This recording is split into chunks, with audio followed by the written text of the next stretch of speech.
జై శ్రీరామ్. గురుభ్యో నమః. సిగ్మా స్పిరిచువల్ సేవకి స్వాగతం. ప్రతిరోజు కూడా నేటి పంచాంగాన్ని సిగ్మా స్పిరిచువల్ సేవ ద్వారా మీకు అందించే అవకాశం మాకు రావడం అనేది మేము అదృష్టంగా భావిస్తున్నాం. ఈరోజు అనగా ఏప్రిల్ 29వ తారీఖు 2026 సంవత్సరం బుధవారం పంచాంగం చూద్దాం. శ్రీ పరాభవనామ సంవత్సరం, వైశాఖ మాసం, వసంత ఋతువు, ఉత్తరాయణం. సూర్యోదయం ఉదయం 5:36 అవుతుంది. సూర్యాస్తమయం సాయంత్రం 6:14 ఉంటుంది. తిథి రాత్రి 7:34 వరకు శుద్ధ త్రయోదశి ఉంటుంది. తదుపరి చతుర్దశి రావడం జరుగుతుంది.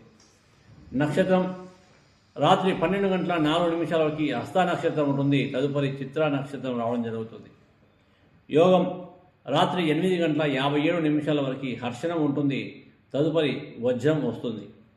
కరణం ఉదయం 7:30 వరకు కౌలవ ఉంటుంది. తదుపరి రాత్రి 7:34 వరకు తైతుల ఉంటుంది. దాని తర్వాత గరజి రావడం జరుగుతుంది. శుభ సమయం ఉదయం 5:36 నుండి 7:42 వరకు ఉంటుంది. తిరిగి ఉదయం 9:34 నుండి 9:48 వరకు ఉంటుంది. మరలా మధ్యాహ్నం 12:21 నుండి 3:04 వరకు ఉంటుంది. మరలా సాయంత్రం 4:07 నుండి 5:10 వరకు ఉంటుంది. రాహుకాలం మధ్యాహ్నం 12 గంటల నుండి 1:30 వరకు. యమగండం ఉదయం 7:30 నుండి 9 గంటల వరకు ఉంటుంది. దుర్ముహూర్తం ఉదయం 11:29 నుండి 12:20 వరకు ఉంటుంది. వర్జం ఉదయం 7:55 నుండి 9:34 వరకు ఉంటుంది. అమృత గడియలు సాయంత్రం 5:51 నుండి 7:31 వరకు ఉంటుంది. ఈ పంచాంగంతో పాటు ఈరోజు పుట్టిన ప్రముఖ వ్యక్తులను ఒకసారి మనం చూద్దాం.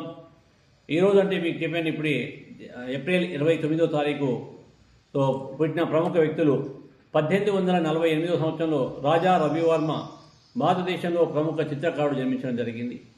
1876లో బంకుపల్లె మల్లేశ శాస్త్రి, ఈయన ప్రముఖ సంఘ సంస్కర్త, రచయిత, పండితుడు జన్మించారు. 1893 సంవత్సరంలో మేకా వెంకటాద్రి అప్పారావు గారు జన్మించారు. ఒయ్యూరు జమీందారు, కవి, సంస్కృత పర్షియా భాషలలో పండితుడు. నాట్యము, జ్యోతిష్యము, చిత్రకళ, సంగీతము మొదలగు కళల్లో కూడా ఆయనకి ప్రవేశం ఉన్నది. 1917 సంవత్సరంలో ఆవుల గోపాలకృష్ణమూర్తి గారు జన్మించారు.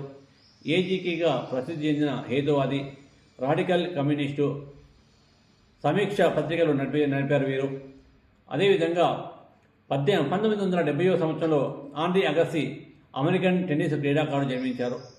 1973 సంవత్సరంలో స్వర్ణలత, దక్షిణ భారత గాయని జన్మించడం జరిగింది. 1979 సంవత్సరంలో భారతదేశంలో ఉన్న ప్రముఖ క్రికెట్ క్రీడాకారుడు ఆశిష్ నెహ్రా జన్మించారు. సో ఈరోజుకు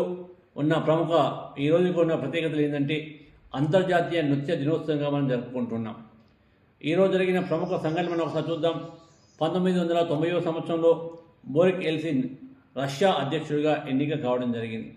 1992 సంవత్సరంలో నల్లవారికి వ్యతిరేకంగా వచ్చిన తీర్పుకి ప్రతీకారంగా లాస్ ఏంజల్స్ నగరాన్ని నల్లవారు మంటల్లో మండించి వారి నిరసనని తెలియజేశారు. సో ఇలా మనం ప్రతిరోజు కూడా మీకు సిగ్మా స్పెషల్ సేవ ద్వారా నేటి పంచాంగం అందిస్తున్నాము. ఈరోజు పుట్టిన ప్రముఖ వ్యక్తుల వివరాలు అందించడం జరుగుతుంది. ఆ రోజుకున్న ప్రత్యేకత ఇస్తున్నాము. ఆ రోజు జరిగిన వివిధ సంఘటనలు కూడా మీకు అందించడం జరుగుతుంది. ఇవన్నీ మీ చోట మీ మొబైల్లో రావాలి అనుకుంటే ఇప్పుడే మన యొక్క ఛానల్ని సబ్స్క్రైబ్ చేయండి. ఈ వీడియోని లైక్ చేసి మీ మిత్రులందరికీ షేర్ చేయండి. జై హింద్.